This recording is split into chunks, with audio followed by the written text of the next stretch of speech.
Let's make up one of my faves, the Watermelon Margarita, but we're gonna mix it up and use some of this Saint and Sinner Watermelon Alcoholic Kombucha.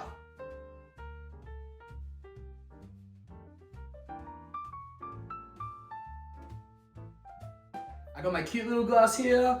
We're going to just lime the outside of it just to help the salt stick and pop it down onto our salt. Cool, pop that just to the side. So we're gonna whip this cocktail up in our shaker today. First ingredient is your ice. Half a cup of ice into your shaker. We're gonna follow that with our tequila, 30 mils of tequila, 15 mils of our lime juice. Pop the lid on and give it a shake.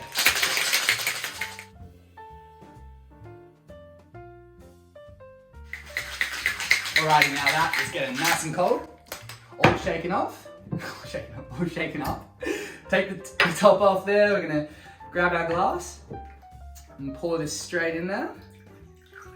Now it might not look like too much at the moment because we've literally just mixed up our lime and alcohol. That's where this bad boy comes in.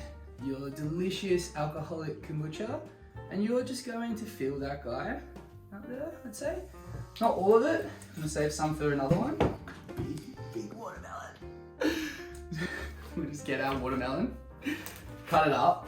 I'm pretty much a noob with watermelons, by the way. So probably gonna cut it so it's chaos. All right, now we've got that there.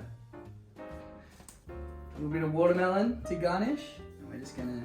How do you do it? You just press it like that.